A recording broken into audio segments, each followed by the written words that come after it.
Shannon Sharpe and Chad Johnson side with Deion Sanders defending son Shedeur. You ain't going to be having your headphones on, in light of recent reports suggesting that his son, Shedeur Sanders, was unprepared in pre-draft meetings. The former Atlanta Falcon and head coach of the Colorado Buffaloes, Deion Sanders, couldn't help but to note that he was hurt by the inaccuracy of those claims. Suffice to say, he's not the only one who isn't buying the story either. During the most recent episode of the Nightcap podcast, the pair of NFL legends in Chad Johnson and Shannon Sharpe claimed that they were equally skeptical of the narrative as well. According to Ocho, based on the pedigree of Sanders as a prospect, in addition to the home training that he likely received from his NFL Hall of Fame father, his reported actions during pre-draft meetings simply fail to match the profile. When you go into a meeting like that with execs, with the higher-level folks at an organization, you go in there a certain way. You're not going to have your earphones on, you're going to be prepared. Your coach and your father has already prepared you for that moment anyways, so what are talking about? Ocho explained.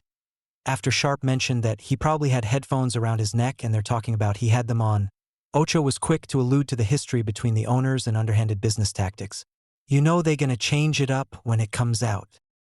The lack of willingness to trust the initial reports surrounding the 23-year-old isn't unique to the pair of NFL veterans either.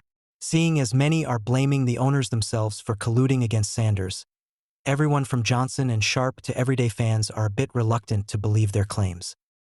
The stigma surrounding Sanders' untimely slide in the 2025 NFL Draft has now lingered into the start of minicamps and OTAs, causing fans and pundits alike to begin to rally around the 2024 Golden Arm winner.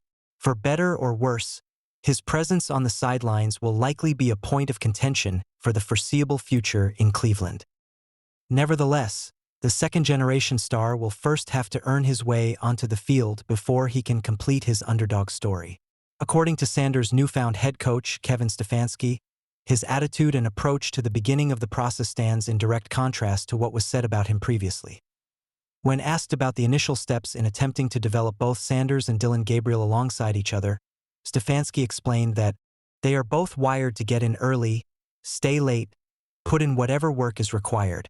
They're sponges in the meeting room, which I think is really fun for me. While it's encouraging to know that his head coach is on record for having seen Sanders get better just by listening, to Ocho's credit, it doesn't match the description of an arrogant quarterback prospect who shows up late to meetings and fails to pay attention.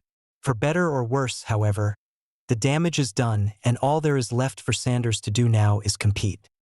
Even though he's now without the guidance of his father and the versatility of Travis Hunter, Sanders still finds himself entering the NFL while coming off of one of the most accurate seasons in FBS history.